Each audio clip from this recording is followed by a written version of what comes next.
అందరికి నమస్కారం అండి. ఈరోజు మనం మాట్లాడుకోబోయే టాపిక్ అందంగా చాలా అందమైన ముఖ కవళికలు అంటే ఫేషియల్ ఫీచర్స్ ఎట్లా తీసుకొస్తాం, అవి తీసుకురావచ్చా, కొన్ని ఎక్సర్సైజుల వల్ల అది సాధ్యపడే విషయమేనా, ఇవన్నీ మనం ఈ వీడియోలో తెలుసుకున్నాం. సో అందానికి కొలమానం దాన్ని గోల్డెన్ ప్రపోర్షన్స్ అంటాం. ఆ గోల్డెన్ ప్రపోర్షన్స్ ప్రకారం దవడ, ముక్కు, అట్లానే జైగోమాలు అంటాం, చీక్ బోన్స్ అని కూడా అంటాం, జైగోమాలు. ఈ కొన్ని పరిమాణాల్లో కొన్ని విధాలుగా ఉంటేనే చాలా అందంగా ఉంటారు మనుషులు. అవి కొంచెం కొలత తప్పినా కానీ బాగోరు.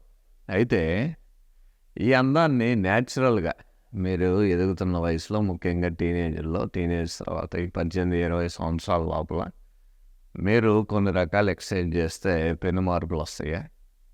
ఇవన్నీ ఈ వీడియోలో తెలుసుకుందాం. సో వివరాల్లోకి వెళ్తే, మనం ఎవరైతే హోమోసెపియన్స్ అంటామో, ఈరోజు ఉన్న మనుషులందరూ హోమోసెపియన్స్. మనం చాలా లక్షల ఏళ్ళ నుంచి అట్లా పరిణితి చెందుకుంటా ఎవల్యూషన్ జరుగుతా చిన్నగా హోమోసెపియన్స్ ఇప్పుడు అయ్యాం. కానీ మన పూర్వీకులు యాక్చువల్లీ వాళ్ళకి చిజిల్డ్ ఫేసెస్ ఉన్నాయి. అంటే ఫేస్ లైన్స్గా నీట్గా చాలా మంచి చిజిల్డ్ ఫేసెస్ ఉన్నాయి.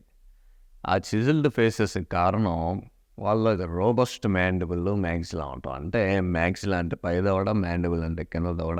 ఈ బాగా రోబస్ట్గా ఎందుకు ఉండేవి అంటే, బలంగా ఎందుకు ఉండేవి అంటే, వాళ్ళు తినే డైటు చాలా చాలా హార్డ్ డైట్ ఉండేది. హార్డ్ డైట్ నుంచి సాఫ్ట్ డైట్కి మనం ఎందుకు వచ్చామంటే, సాఫ్ట్ డైట్కి రావటానికి మెయిన్ కారణం నిప్పుని కనుగొనటం, అధికంగా నిప్పుని వాడటం. ఈరోజు మనం నిప్పు రాజేయాలంటే 2 సెకండ్ల పని. వంటగదిలో ఆటోమేటిక్ ఇట్లా తిప్పినామంటే మనకి గ్యాస్. అంత ఈజీగా కుకింగ్ అవైలబుల్గా రావటం, అన్ని కుక్డ్ ఫుడ్, ప్రాసెస్డ్ ఫుడ్ తినటం వల్ల మనకి జా మజిల్స్కి ఎక్సర్సైజ్ లేకపోవటం వల్ల మన జాస్ పైదవడ, కింద దవడ రాను రాను మృదువుగా తయారయ్యి చిన్నవిగా అవుతున్నాయి. సో ఇట్లా చిన్న దవడలు అవటం వల్ల మెయిన్ నష్టం ఏంటంటే, మనకు రావాల్సిన 32 పళ్ళు పడటానికి మన దవడే ఒకలో ప్లేస్ సరిపోతుంది. సో అందుకనే ఇప్పుడు మీరు చూస్తుంటే చాలామంది జ్ఞానదంతాలు ఇరుక్కుపోయి ఉంటున్నాయి, అవి సర్జరీలు చేసి తీయాల్సి వస్తుంది. కొంతమంది జ్ఞానదంతాలు ఇరుక్కుపోయి ఉంటున్నాయి, ఎదర పళ్ళకు కూడా ప్లేస్ లేక ఒకదాని మీద ఒకటి ఎక్కువ వస్తున్నాయి. క్రౌడింగ్ అంటాం దీన్ని. ఇలా రావడానికి కారణం మన దవడ, పై దవడ కానీ కింద దవడ కానీ న్యాచురల్గా పెరగాల్సిన పరిమాణంలో పెరగకపోవటమే కారణం. ఇట్లా పెరగకపోవటానికి కారణం సాఫ్ట్ డైట్ మనం తీసుకోవటం. సాఫ్ట్ డైట్లోనే ఇప్పుడున్న పిల్లలు, ఇంకా మా పిల్లలను కూడా చూస్తే అల్ట్రా సాఫ్ట్ డైట్ తినటం, అంటే హైలీ రిఫైన్డ్ డైట్, కొంచెం గట్టిగా ఉన్నా తినలేకపోవటం జరుగుతుంది. సో ఇలాంటి పరిణామ క్రమంలో ఏమవుతుందంటే, మన దవడలు నియాందర్తల్, ఇప్పుడు మన పూర్వీకులు, ఇమీడియట్ పూర్వీకులు చూసుకుంటే నియాందర్తల్స్ అంటాం వాళ్ళని. సో యాక్చువల్లీ మనం నియాందర్తల్స్ నుంచి వచ్చాము, మమేకం అవటం వల్ల నియాందర్తలను హోమోసెపియన్స్.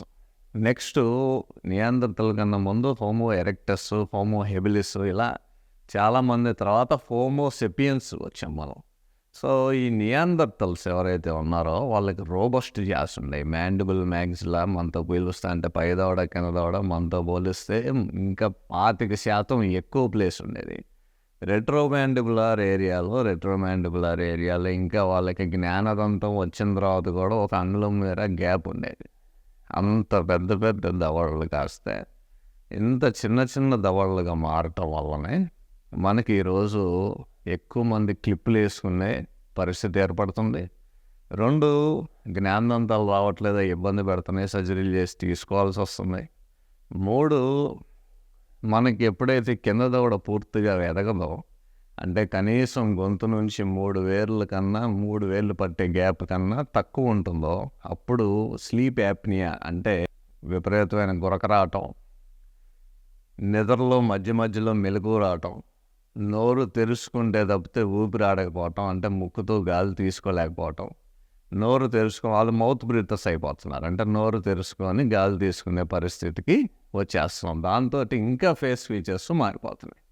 సో వీటన్నిటి నుంచి మనం బయటపడటానికి మార్గాలు ఏంటి అనేది మనం ఈరోజు ఈ వీడియోలో ఒక కూలంకషంగా పరిశీలిద్దాం. సో మనకి బేసిక్గా జరిగిన తేడా ఏంటంటే, మన నియాండర్తల్స్కి మ్యాక్సిలా మరియు మ్యాండిబుల్ పై దవడ మరియు కింద దవడ ముందుకి పెరిగేవి, అంటే కొంచెం ప్రోగ్నాటిక్గా ఉండేవి. మనకి రాను రాను అవి ముందుకి పెరగకుండా కిందకి లోపలికి పెరగటం మొదలుపెట్టినాయి. సో ముందుకి పెరిగే ఏదైతే మ్యాక్సిలాని అంటే పైదవడిని ఎక్స్పాండ్ చేసే ఎక్సర్సైజ్లు ఏదైతే ఉన్నాయో అవి మీరు ఎర్లీ ఇన్ ఏజ్ అంటే టీనేజ్లోనే ఇలాంటివి గమనించి క్రౌడింగ్ ఉన్నట్లయితే మ్యాక్సిలాని ఇప్పుడు కూడా ఆర్థోడాంటిస్టులు ఏం చేస్తారంటే పైన పళ్ళ మీద పళ్ళు వస్తుంటా పైదవడ ఎదక్కుండా ఉంటే మనకి ర్యాపిడ్ మ్యాక్సిలరీ ఎక్స్పాన్షన్ చేస్తారు, ఆర్ఎంఈ అంటుందండి. సో అలాంటి ప్రక్రియ మనం ఈ ఆర్థోడాంటిక్ అప్లయన్స్లే లేకుండా చేసే పద్ధతినే మ్యూవింగ్ అంటాం. మ్యూవింగ్ అంటే చాలా సింపుల్గా మీ నాలికని ఎన్ అనే మాట పలికేటప్పుడు నాలిక టిప్ వచ్చి అంగిల్ దగ్గర ఎక్కడ ఆనుతుందో అక్కడ ఆపి, అంటే ఎన్ అన్న చోట ఆపి మీ నాలికని మీ అంగిలికి బలంగా ఒత్తిపెట్టి, ఇప్పుడు ఏదైతే మీ స్క్రీన్ మీద చూస్తున్నారో అలా బలంగా ఒత్తిపెట్టి, ఆ ఒత్తిపెట్టిన దాని మీద నోరు టైట్గా లిప్స్ సీల్ చేసినట్లయితే మీకు నోట్లో ఒక నెగటివ్ సక్షన్, అంటే ఒక సక్షన్ ఉత్పన్నం అవుతుంది. ఆ సక్షన్ వల్ల ఏమవుతుందంటే మీ నాలిక కండరం, నాలిక చాలా చాలా గట్టి కండరం అండి. నాలిక అనేదాన్ని మీరు చాలా చాలా తక్కువ అంచనా వేస్తారు. చాలా కండ ఉంటుంది నాలికలో. సో ఎప్పుడైతే అది గట్టిగా అంగిల్ని అట్లా తోసిపెట్టి పట్టుకొని ఉంటుందో మీ పై దవడ ఆటోమేటిక్గా చిన్నగా ఎక్స్పాండ్ అవుతుంది. ఎందుకంటే పై దవడలో సూచర్స్ ఉంటాయి అన్నమాట. సూచర్స్ అంటే ఏవైతే రెండు బోన్స్ వచ్చి కలిసిన తర్వాత మధ్యలో ఒక సూచర్ లైన్ ఏర్పడుతుంది. ఆ సూచర్ క్రమంగా అట్లా ఎక్స్పాండ్ అవుతుంది. అట్లా ఎక్స్పాండ్ అవటం వల్ల మీ నాలిక మీ పై దవడని క్రమేణా కింద దవడని కూడా ఎక్స్పాండ్ చేయటం మొదలవుతుంది. ఇట్లా ఎక్స్పాండ్ చేసినప్పుడు మీకు జరిగే బెనిఫిట్స్ ఏంటంటే, ఒకటి స్నోరింగ్ ఉందో ఈ స్నోరింగ్ తగ్గిపోతుంది. ఒకటి.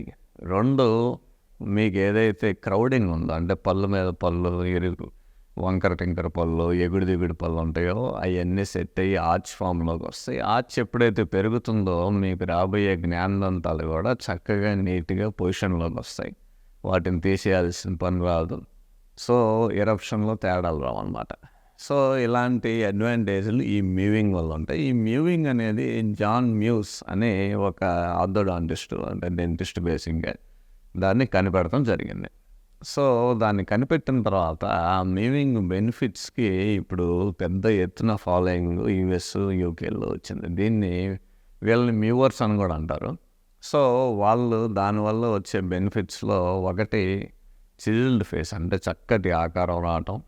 కింద డబల్ చిన్, ఏదైతే ఇక్కడ కింద చిన్ ఉంటుందో డబల్ చిన్ రాకుండా ఇట్లా నీట్గా ఒక చిజిల్డ్ మ్యాండిబుల్ రావటం, మంచి స్పేషియస్గా ఉండే మ్యాక్సిలా రావటం, నీట్గా మ్యాక్సిలా మ్యాండిబుల్ పొజిషన్లో ఉండటం వల్ల మీ లోవర్ థర్డ్ ఫేస్ లిఫ్ట్ అవటం వల్ల మీ ప్రొఫైల్ చాలా చాలా అందంగా కనిపిస్తుందండి. ప్రొఫైల్ అంటే మీకు ఇటు పక్కన నుంచి చూసే ఫేస్ని ప్రొఫైల్ అంటాం. సో ఆ ప్రొఫైల్ చాలా చాలా అందంగా తయారవుతుంది. ఈ మ్యూవింగ్ వల్ల డిసడ్వాంటేజెస్ ఏమైనా ఉంటాయంటే, నిజం చెప్పాలంటే మ్యూవింగ్ వల్ల డిసడ్వాంటేజెస్ ఒకటి కూడా లేవండి. అడ్వాంటేజ్ ఏంటంటే మనకి రీషేప్ అవుతుంది. బోను రిపీటెడ్ కంటిన్యూస్ ప్రెషర్కి అడాప్టివ్ చేంజెస్గా కంటిన్యూస్ ప్రెషర్కి ఎప్పుడైనా బోన్ రీమోడలింగ్ జరుగుతుంది. సో నెక్స్ట్ ఇదే మ్యూవింగ్ని కొంతమంది ఇంకా నెక్స్ట్ లెవెల్కి తీసుకెళ్ళడానికి ప్రయత్నించి చివింగ్ మ్యారథాన్స్ అని, చివింగ్ ఎక్సర్సైజ్లని, పెద్ద పెద్ద చివీస్ నోట్లో పెట్టుకొని చివింగ్లు చేసి దానిలో వచ్చిన డిజైర్డ్ రిజల్ట్స్ని దాటిపోయి అన్డిజైర్డ్ రిజల్ట్స్ కూడా తెచ్చుకున్న వాళ్ళు ఉన్నారు.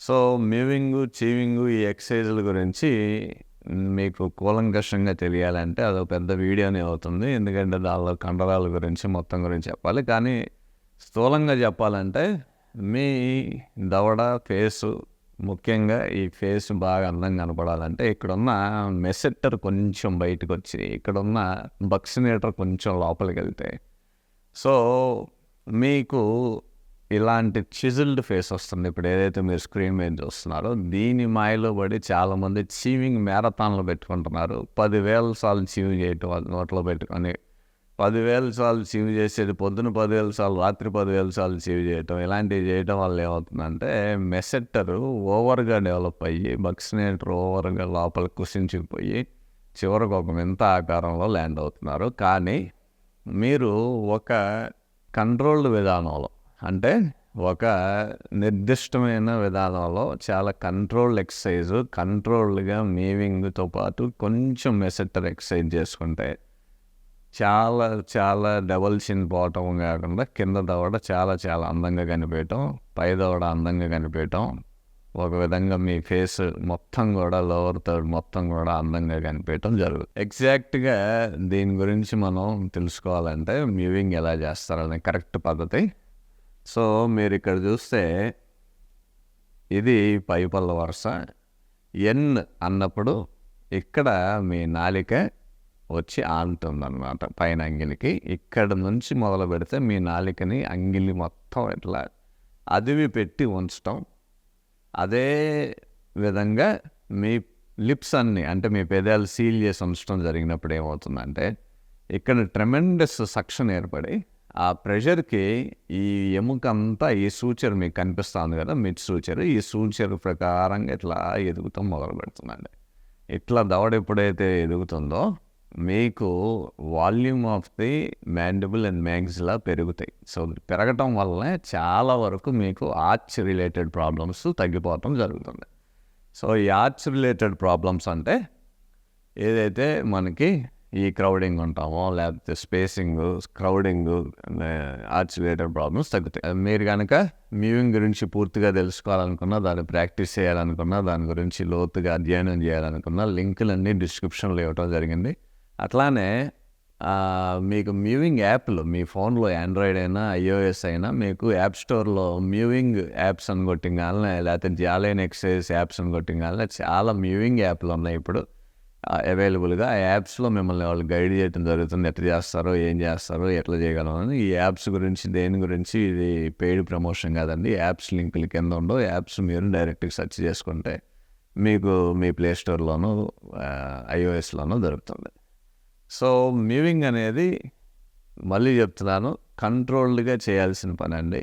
అంటే అన్కంట్రోల్డ్గా ఇష్టం వచ్చినట్టు చేస్తే ఎట్లయితే కూడా ఇందాక నేను వీడియోలో చెప్పడం జరిగింది.